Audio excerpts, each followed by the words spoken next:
આપમાં બળવો કરનાર વિનોદ કુમાર બિન્ની આખરે પત્રકારોની સામે આવી ગયા। તેમણે વીજળી પાણીથી લઈને અનેક મુદ્દાઓને લઈને કેજરીવાલની સરકારને ભીંસમાં લીધી હતી।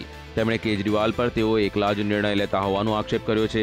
ઉપરાંત તેમણે દિલ્હીના લોકો સાથે પણ અનેક મુદ્દે છેતરપિંડી કરાઈ હોવાની વાત કરી છે। तो केजरीवाले 15 દિવસમાં जनलोकपाल बिल लावવાની વાત करता बिन्नीए કહ્યું કે जनलोकपाल जिस दिन बनाने की बात ही तो उसमें एक टाइम बाउंड प्रोग्राम बनाया गया था। ये बनाया गया कि सरकार बनने के 14 दिन के बाद 29 तारीख को दिल्ली में जनलोकपाल लागू कानून पास कर दिया जाएगा। 29 नवंबर वो डेट थी। मैं मानता हूं कि सरकार 28 तारीख को बनी, उसके बाद ये 15 तारीख से पहले जो कल डेट गई है, क्योंकि कल आज 19 दिन हो गए हैं, आज तक उनके वादे के अनुसार ये कानून बन जाना चाहिए था। क्यों नहीं बना? इसके पीछे मंशा क्या है आपकी, ये जनता के सामने आपको स्पष्ट करना है। વિનોદ કુમાર બિન્નીએ કરેલા આક્ષેપોનો જવાબ આપવા માટે કૌશંબીમાં આપે પત્રકાર પરિષદ યોજી હતી, પરંતુ તેમાં અચાનક જ કોઈ યુવાને આવીને ધમાલ મચાવી હતી। ઉપરાંત તેમણે આપના કાર્યકર્તાઓ તેમની સાથે ગુંડાગીરી કરતા હોવાનો પણ આક્ષેપ કર્યો હતો। આમ આદમી પાર્ટીના નેતા વિનોદ કુમાર બિન્નીએ અરવિંદ કેજરીવાલ અને અન્ય નેતાઓ પર આરોપ મૂક્યો, ત્યારે આપના नेता योगेंद्र यादवे કહ્યું કે विनोद कुमार बिन्नी जी की बात को हमने ध्यान से सुना और उनकी बात सुन के बहुत हैरानी हुई, बहुत दुख हुआ और क्षोभ भी हुआ। हैरानी इस बात की हुई कि उन्होंने उस सरकार के ऊपर उंगली उठाई जो उनकी अपनी सरकार है। उनकी बात सुन के दुख इसलिए भी हुआ कि ऐसा लगा कि वो किसी और की दी हुई स्पीच पढ़ रहे हैं।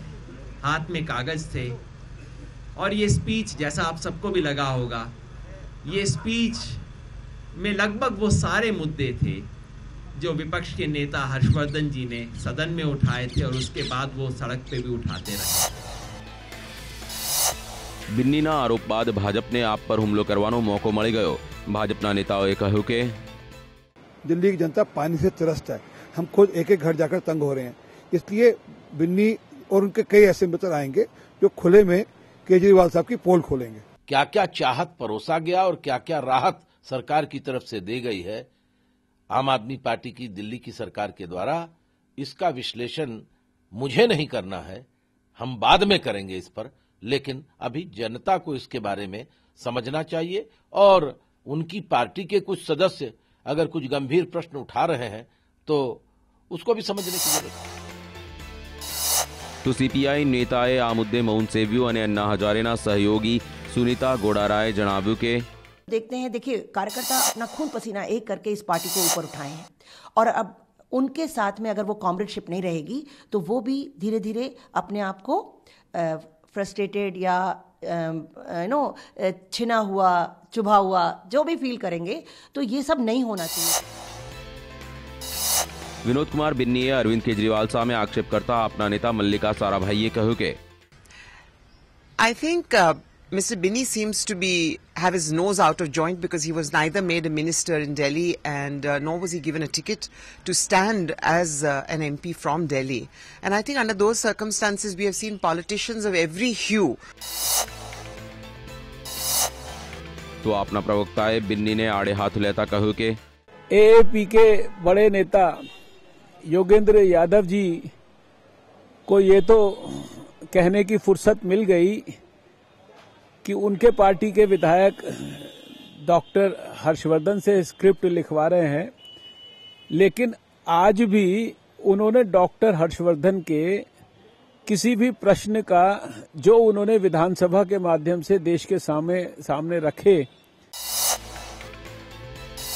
तो आ तरफ अन्ना हजारेना सहयोगी संतोष भारतीय पण बिन्नीनी वातों समर्थन करता कहू के बिन्नी जी का जो सबसे महत्वपूर्ण आरोप है वो आरोप है अरविंद केजरीवाल शॉर्ट टेम्पर्ड हैं, अरविंद केजरीवाल झूठ बोलते हैं।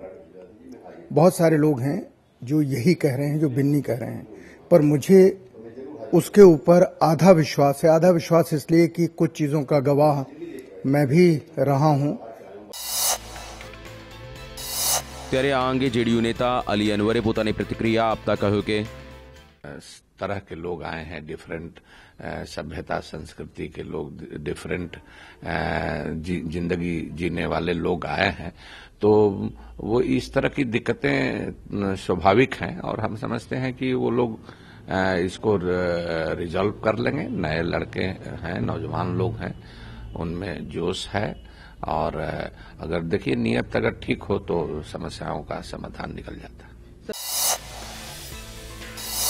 દિલ્હીમાં શાસનની ધુરા સંભાળતી આમ આદમી પાર્ટી પર એક પછી એક સંકટો વધી રહ્યા છે।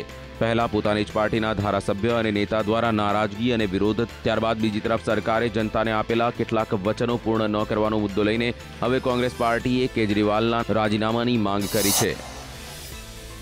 कांग्रेस नेता जेपी अग्रवाले सरकार पर प्रहार करता कहूं कि जिनको इन्होंने कहा बिल जमा नहीं होंगे उसके पीछे भाग गए, जो पानी माफ देने की बात कही उससे भाग गए, बिजली आधे करने की बात हुई उससे भाग गए।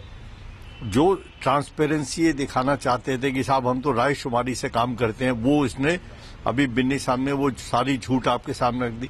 माफ करना, अब इसके बाद इनको रहने का हक नहीं, इस्तीफा दें, अपने घर जाए। भारतीय जनता पार्टीना नेता मेनका गांधीए कांग्रेस पार्टी पर निशान साध्યું છે। मेनका गांधीए કહ્યું કે હવે કોઈ પણ ગાંધી મેદાનમાં આવશે તો કોંગ્રેસ પાર્ટીને ઊભી નહીં કરી શકે, કારણ કે હવે કોંગ્રેસ કિંગ માઇટ્સ પાર્ટી થઈ ગઈ છે।